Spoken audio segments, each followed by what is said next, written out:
오늘 주시는 하나님의 말씀은 고린도전서 6장 12절에서 20절까지의 말씀입니다.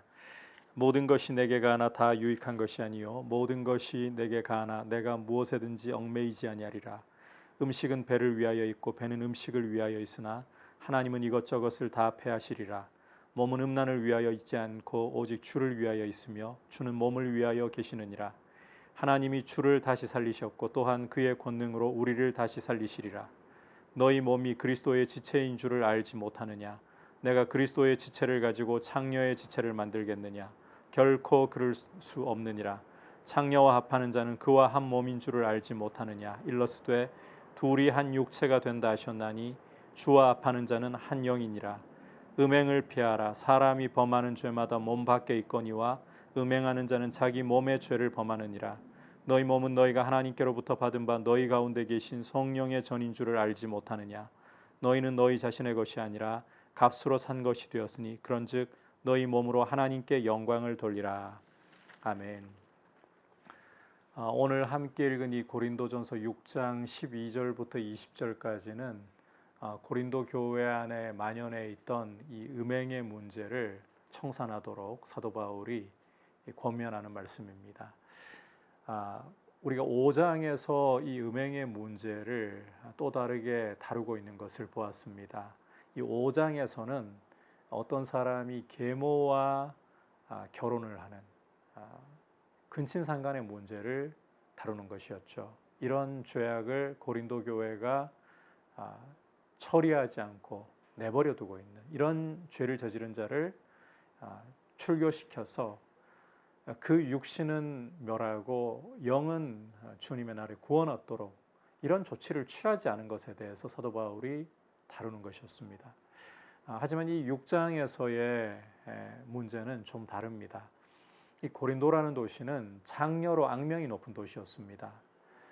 그래서 이 성매매라든지 신전매음이 그야말로 일상화되어 있는 고린도 교회의 성도들이 예수님을 믿기 전에는 이 성적인 이런 문제에 대해서 성매매라든지 신전 매음에 대해서 전혀 죄악시할 필요가 없었습니다. 로마법 자체가 이런 데 대해서 전혀 죄라고 규정하지 않기 때문이었습니다.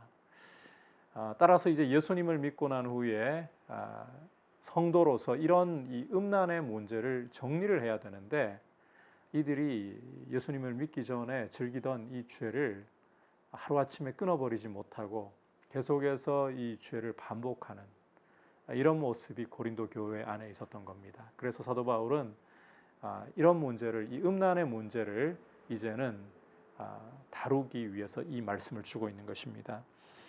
우선 12절을 보시면 사도 바울은 이 당시에 고린도에 성행했던 아주 유행했던 슬로건, 표어를 하나 이야기하고 있습니다. 고린도 사람들이 이런 표어를 내세우면서 이 성적인 쾌락을 특히 즐겼던 겁니다. 12절의 반복에서 이렇게 말씀하고 있죠. 모든 것이 내게 가하나, 모든 것이 내게 가하나. 고린도인들은 모든 것이 나한테 가하다. 그래서 신전 매음이라든지 이 성매매가 거리낄 게 없는 거죠. 하지만 사도 바울은 모든 것이 내게 가하다고 너희가 표를 내세우면서 자유롭게 너희 몸을 함부로 음란에 내어주고 있지만 다 유익한 게 아니다. 모든 것이 내게 가하다고 너희가 표를 내세우면서 너희 몸을 함부로 굴리고 있지만 무엇에든지 얽매여서 되는 문제가 아니다. 이 모든 것이 가하다고 하면서 자유라고 말하지만 사실은 쾌락의 노예가 되어 있는 것이지 않습니까? 그러면서 사도 바울은 13절 후반부에 몸은 음란을 위하여 있지 아니하고 오직 주를 위하여 있고 주는 몸을 위하여 계신다. 자, 몸을 함부로 음행에 그렇게 굴려서는 안 되는 첫 번째 이유로 몸은 음란이 아니라 주님을 위한 것이다. 20절 끝부분에도 그런즉 너희 몸으로 하나님께 영광을 돌리라. 몸은 하나님께 영광을 돌리기 위해 우리에게 있는 것입니다. 따라서 이 몸을 가지고 음란을 저질러서는 안 된다는 거죠. 이것이 첫 번째 이유입니다. 두 번째, 몸을 함부로 음란에 내어주어서는 안 되는 이유. 14절을 보시면 하나님이 주를 다시 살리셨고 또한 그의 권능으로 우리를 다시 살리시리라. 우리 몸이 이 쓰다가 언젠가는 낡아지고 이제 죽을 때가 되면 버리는 게 아닙니다. 설령 우리 몸이 한 줌의 흙이 되어서 무덤 속에 들어간다 할지라도 이것은 버려지는 것이 아니라 주님이 다시 강림하실 날에, 재림하실 날에 무덤이 열리고 우리 몸은 그리스도처럼 부활하게 되는 거예요. 하나님이 권능으로 우리 몸을 다시 살리시는 거예요. 그러므로 우리의 육신 뭐 아무것도 아니야 그런 게 아니라 장차 영광의 몸이 될 이 몸인데 이런 몸을 함부로 굴려서는 안 된다. 자, 세 번째로 15절을 보시면 너희 몸이 그리스도의 지체인 줄을 알지 못하느냐. 그리스도의 지체를 가지고 너희가 창녀의 지체를 만들 수 있느냐. 절대 그럴 수 없다는 거죠. 그러면서 16절 17절을 보면 창녀와 합하는 자는 그와 한 몸이 되는 줄 알지 못하느냐. 일러스되 둘이 한 육체가 된다. 창세기 2장 24절의 말씀을 가지고 와서 사도 바울이 말씀하고 있는 거죠. 창세기 2장 24절을 보면 남자가 부모를 떠나 여자와 합하여 한 몸이 된다. 성적인 결합을 통해서 한 몸이 된다는 거예요. 그래서 창녀와 성적인 결합을 할 때 창녀와 한 지체가 되어버린다는 거죠. 그리스도의 지체. 자, 우리가 주님과 믿음으로 합하여서 주님과 한 영이 되었는데 그리스도의 지체가 되었는데 이런 그리스도의 지체를 어떻게 창녀의 지체로 만들 수 있느냐. 그래서 음행에 몸을 내어 주어서는 안 된다. 그래서 18절에 음행을 피하라 강조하면서 이제 또 이 음행을 저질러서 안 될 이유로 사람이 범하는 죄마다 몸 밖에 있지만 음행하는 자는 자기 몸에게 죄를 짓는 것이다. 자, 몸에게 죄를 짓는 것이 얼마나 심각한 것인가 하면 19절에 그 이유가 나오고 있어요. 너희 몸은 너희가 하나님께로부터 받은 바 너희 가운데 계신 성령의 전인 줄 알지 못하느냐. 우리 몸이 그리스도와 합하여서 그리스도의 지체일 뿐만 아니라 이제는 성령이 거하시는 성전이 되었다는 거죠. 그리고 마지막으로 우리는 우리 것이 아니라는 거예요. 값으로 산 것. 그리스도께서 피 흘려 값으로 산 주님의 소유가 되었다. 그러므로 우리 몸을 함부로 굴려서는 안 된다는 겁니다. 주를 위해 있으므로 하나님의 영광을 위해 우리 몸을 사용해야 된다는 거죠. 다시 한번 정리를 해봅니다. 우리 몸을 함부로 굴려서는 안 되는 이유. 자, 조금 순서를 제가 다시 정리를 할게요. 첫 번째 이유는 하나님께서 우리 몸을 주님이 다시 오실 날에 그의 권능으로 우리를 살리실 것이기 때문에 부활의 몸으로 바꾸실 것이기 때문에. 두 번째 이유는 우리 몸이 그리스도의 지체, 그리스도와 믿음으로 연합하여 그리스도의 지체이기 때문에. 그리고 세 번째로 우리 몸은 성령의 전이기 때문에. 네 번째로 우리 몸은 그리스도의 피로 값주고 사서 주님의 것이 되었기 때문에. 따라서 우리는 우리 몸을 우리 자신의 쾌락과 음란을 위해 쓰는 것이 아니라 하나님의 영광을 위해, 주님을 위해 사용해야 한다는 것입니다. 오늘 우리 시대는 이 고린도의 경우와 마찬가지로 참 음란이 만연해 있습니다. 간통법이 폐지되면서 이제는 남편이나 아내가 불륜을 저질러도 더 이상 죄로 규정하지 않습니다. 그러면서 이것을 이제는 자유라고 부릅니다. 하지만 쾌락의 노예가 되고 있는 것이죠. 이로 인해서 가정이 해체되고 우리 자녀들이 큰 고통을 겪고 있습니다. 엄마 아빠의 이런 이혼으로 인한, 또 한 집에서 형식적인 결혼은 유지하지만 사실상 이혼한 것과 다름없는 이런 모습을 통해서 자녀들이 깨어진 가정의 고통을 고스란히 물려받고 있습니다. 게다가 우리 젊은이들은 이제 결혼을 잘 하려고 하지 않습니다.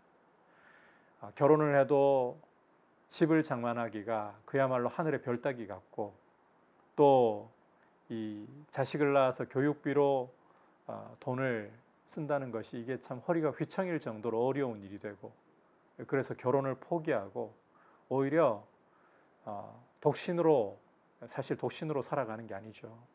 자기와 그저 마음 맞아 보이면 원나잇, 하룻밤 쉽게 잠을 잡니다. 파트너를 바꿔가면서 그렇게 제약 없이 살아가려고 합니다. 1박 2일로 여행 가자. 어렵지 않습니다. 성적으로 굉장히 타락해 있는, 심지어 이런 것이 이 청소년, 심지어 초등학생들까지도 이런 문제들이 발생하고 있습니다. 마치 고린도의 그 음란한 모습이 오늘 우리 시대의 모습과 마찬가지인 것 같습니다. 이와 같은 때의 교회는 이 성적인 순결, 거룩함을 귀하게 여겨야 됩니다. 아마 이렇게 또 질문할 수도 있겠죠. 이미 성적으로 실패하고 난 후에 예수님을 믿었으면 어떻게 합니까? 또 예수님을 믿던 중에라도 실수하고 실패했으면 어떻게 합니까? 주님은 오늘 이 사도 바울을 통해서 고린도 교회가 말씀을 드렸잖아요. 처음부터 깨끗한 사람들을 불러서 교회로 세우신 것이 아니라 죄인을 불러서 교회로 세우셨고, 이 성매매가 일상화되어 있고 신전 매음이 일상화된 도시에서 그러한 사람들이 예수 믿고 돌아온 거라 그랬잖아요. 예수 그리스도를 믿으면 그리스도의 이름으로 성령의 씻음과 거룩함과 의로움으로 우리를 새롭게 하신 거예요. 따라서 이전의 죄악을 주님 앞에 회개했다면 기억하지 않으십니다. 주님의 보혈로 다 씻어주셨습니다. 그리고 실패했을지라도 우리의 죄악을 주님 앞에, 우리의 더러움을 주님 앞에 아뢰고 회개할 때 주님은 깨끗하게 그 보혈로 씻으시고 더 이상 과거를 묻지 않으시고 이제 오늘부터 새롭게 출발하는 거예요.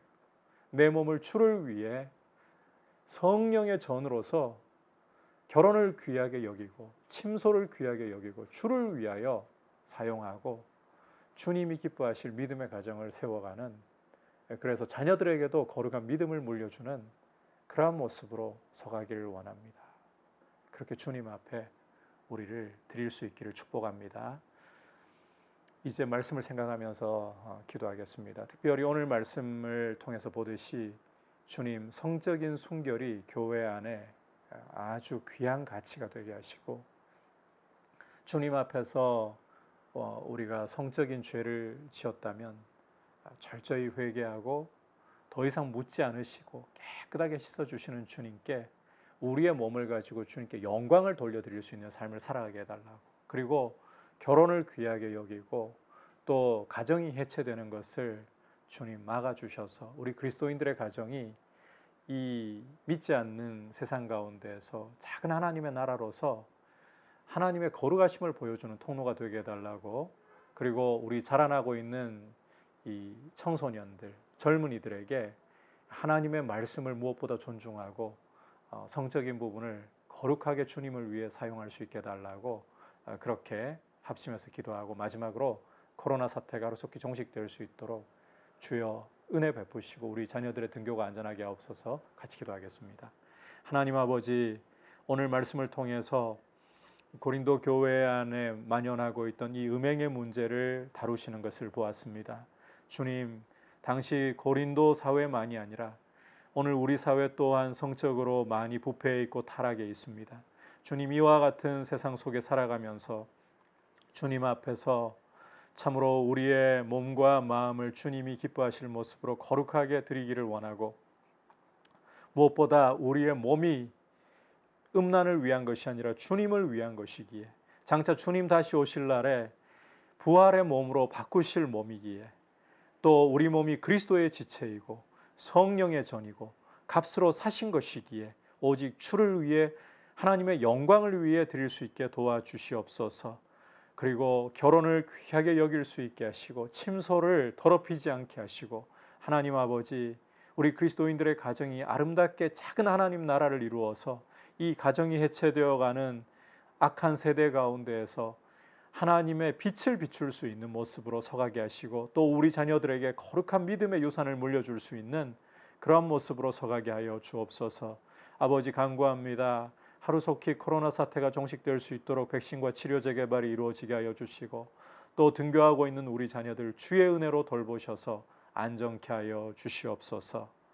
예수님의 이름으로 기도드립니다. 아멘.